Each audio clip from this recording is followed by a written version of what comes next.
Si Allah vient vers nous avec la colère, personne ne peut faire retourner le châtiment de Dieu s'il décide de faire descendre son châtiment. Mes frères et mes sœurs, il y avait un prophète qu'on appelait Lut alayhi salam. Lut, Allah l'a envoyé vers un peuple. Ceux-là, ils avaient décidé de transgresser les principes de Dieu, c'est-à-dire que l'homme ne va plus vers les femmes. Les hommes, ils avaient pour projet maintenant de coucher avec les hommes. Donc ils avaient laissé les femmes. Alors Allah, il a envoyé Lut alayhi salam vers ces gens. Lut, qui est le fils de l'oncle d'Ibrahim alayhi salam. Lut, il est venu vers ces gens et il a dit ceci. Allah, il dit, Lut alayhi salam, il est venu vers un peuple. Et eux, ils avaient décidé de coucher avec les hommes. C'est-à-dire, c'est l'homme qui sort avec garçon. Le garçon sort avec garçon. Aujourd'hui, nous avons décidé de faire la même chose comme le peuple de Lut alayhi salam. Allah, il dit, وَمَا قَوْمُ لُوطٍ مِّنكُمْ بِبَعِيدٍ. Il dit, le peuple de Lut n'est pas si loin de vous. C'est-à-dire, ce qui les est arrivé n'est pas loin de vous. C'est le même ciel qui est là, c'est la même terre, c'est le même Seigneur, c'est sa même puissance, c'est les mêmes règles. Des pseudo-imams qui ont dit qu'il n'y a aucun verset qui a interdit l'homosexualité. Bien sûr que parce que ce que Allah il dit concernant les gens de Lut, que c'est une histoire que Allah il est en train de raconter, ce n'est pas une prescription qu'il est en train de nous imposer, que ce n'est pas une loi qu'Allah il est en train de nous donner. Mais en réalité, ce n'est pas faux. Mais Allah il dit, je te raconte ces histoires-là, afin que tu prennes conscience. Si Allah nous raconte une histoire, en réalité, c'est pour nous montrer quelque chose. Il y a des gens qui disent, aujourd'hui, des Occidentaux, aujourd'hui, se promènent partout dans le monde.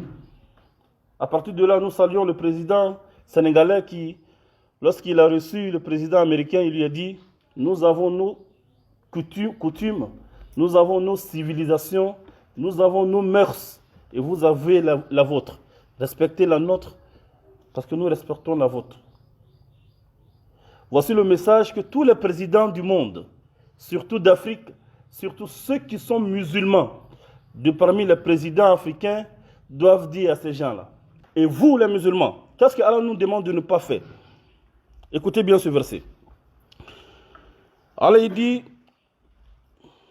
وَدُّوا لَوْ تَكْفُرُونَ كَمَا كَفَرُوا فَتَكُونُونَ سَوَاءً فَلَا تَتَّخِذُوا مِنْهُمْ أَوْلِيَاءَ حَتَّى يُهَاجِرُوا فِي سَبِيلِ اللَّهِ. Allah il dit au président africain, au peuple africain, au peuple musulman, il dit فَلَا تَتَّخِذُوا مِنْهُمْ أَوْلِيَاءَ. Il dit n'imitez pas ces gens-là. Ne suivez pas ces occidentaux-là. Ne suivez pas ces blancs. Ce n'est pas à eux de vous montrer les mœurs. Ce n'est pas à eux de vous éduquer. Nous sommes éduqués.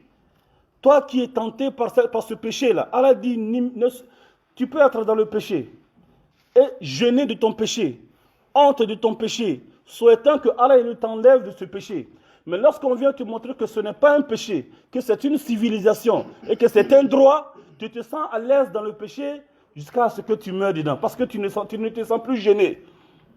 Ils vont voter une loi pour dire désormais que parce que c'est tes envies, que comment est-ce qu'on peut priver quelqu'un de ses envies? C'est ses droits aussi. L'homosexuel là, c'est son droit, celui qui a l'envie. Mais est-ce que, et vous allez voir des personnes qui vont poser, des musulmans qui poseront la question, mais est-ce que ce n'est pas son droit aussi? Est-ce que ce n'est pas ses envies? Allah il reconnaît que ce sont ses envies. Lut alayhi salam a reconnu que ce sont des envies. Il a dit ceci, innakum la ta'tuna ar-rijala shahwatan min duni nisa. Shahwatan. Il dit vous venez vers les hommes par envie, en laissant les femmes. C'est-à-dire, vous avez des envies. C'est pourquoi d'ailleurs, à la fin du verset, il dit Bal antum qawmun musrifun. Il dit, vous êtes un peuple transgresseur. Il dit, vous avez exagéré. Comment est-ce que vous pouvez aller jusqu'à avoir l'envie de garçons? Ça veut dire désormais, si quelqu'un aussi vient dire que lui, il a envie de chien, c'est ses envies. On doit le laisser, n'est-ce pas, assoupir, n'est-ce pas, ses envies. Si quelqu'un vient nous dire demain, un pédophile vient nous dire demain, que lui, il a envie de bébé, mais ne l'empêchez pas plus que c'est ses envies. Et au nom des envies, vous avez donné le droit à quelqu'un de coucher avec son ami garçon. Si quelqu'un vient nous dire demain que lui, il a envie de sang, il veut verser du sang, il veut voir du sang humain, oui. Il y a des gens qui sont sanguinaires, eux, leur plaisir, c'est le sang. Vous devrez permettre aussi, au nom de l'envie, de permettre aussi de verser le sang. Si l'envie doit être prétexte pour légaliser quelque chose, le monde serait du désordre. Est-ce que les lois doivent être faites par rapport aux envies des gens? Ou bien ça doit être fait par rapport à ce qu'il faut pour les gens? Et Allah dit dans le Coran, Allah ya'lamu man khalaqa wa huwa al-latiful khabir. N'est-il pas mieux placé pour connaître sa création? Celui même qui a créé la création, c'est lui qui connaît mieux. Il dit, j'ai mis un ordre, garçon et puis femme, ciel et puis terre, la nuit et puis le jour. Mais on dit non, non, non.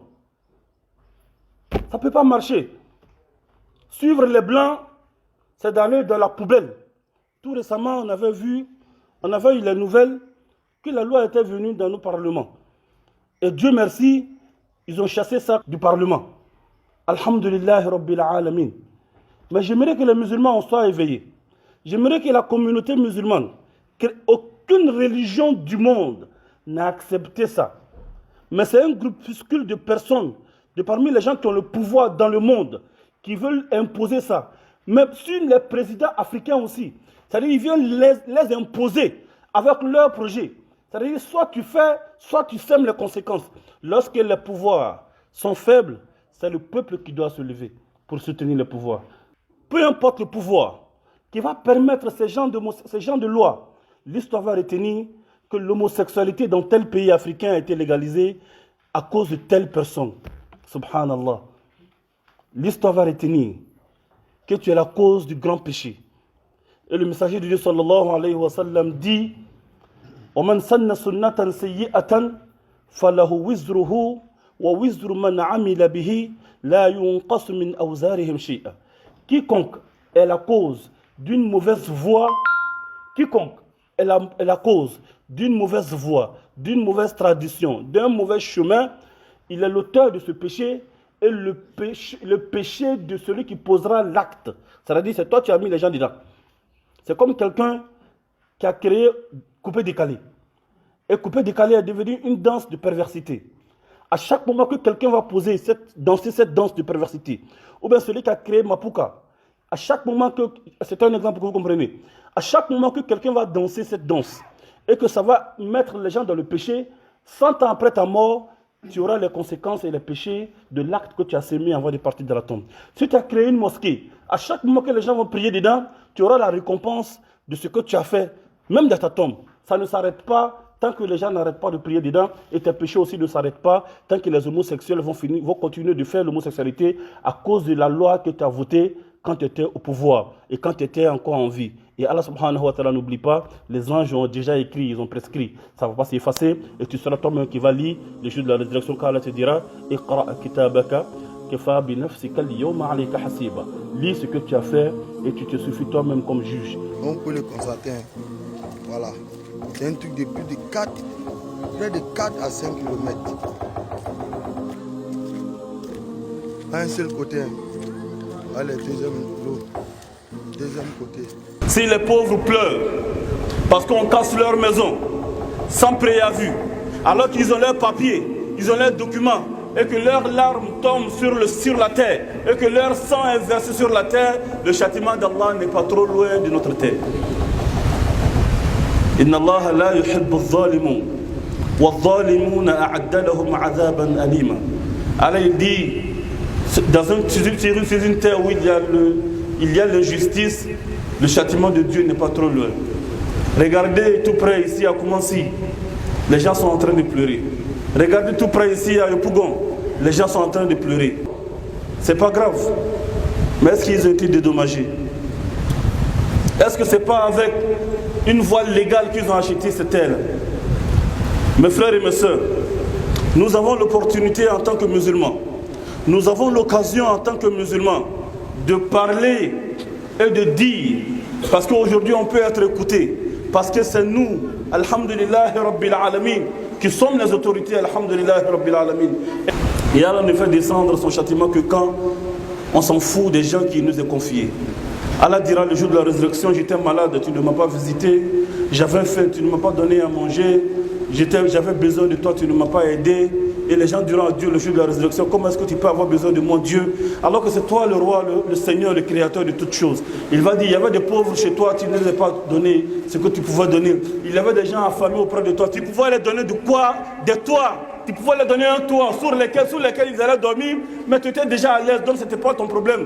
Et il y a des gens qui peuvent, au nom de leur relation, faire ce qu'ils veulent dans ce pays.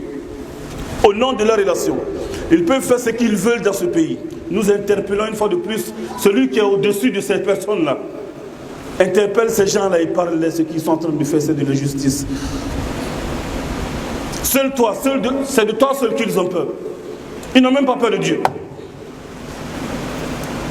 Monsieur le Président, c'est de toi seul qu'ils ont peur, ils n'ont même pas peur de Dieu. Tant que le président ne parle pas, c'est bon.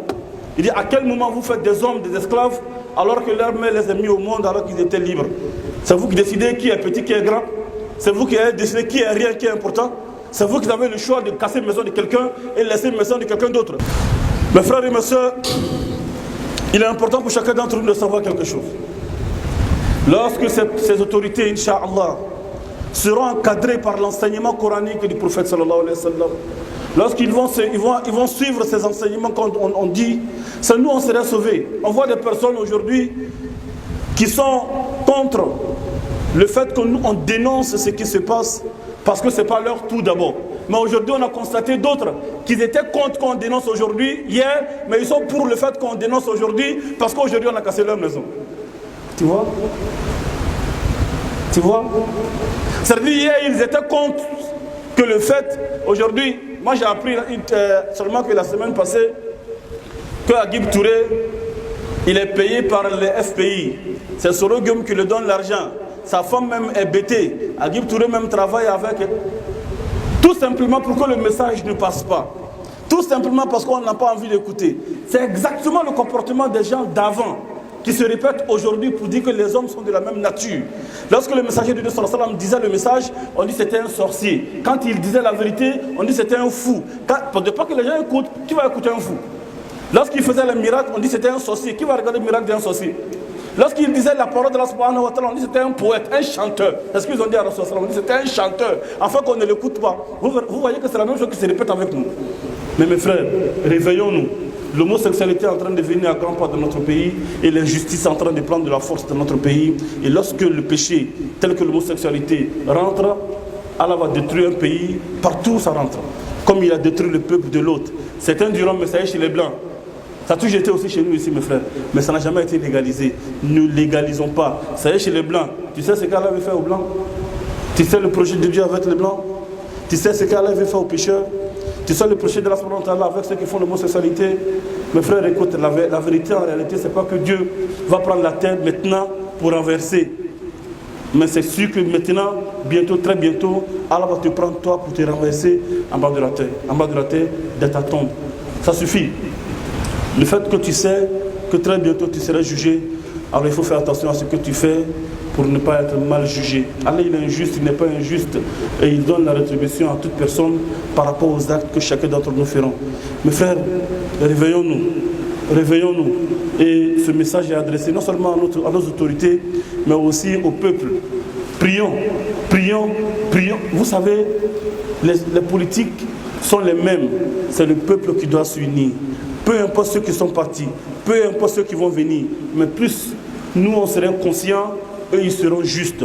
Mais plus nous on serait manipulables, ils vont être injustes.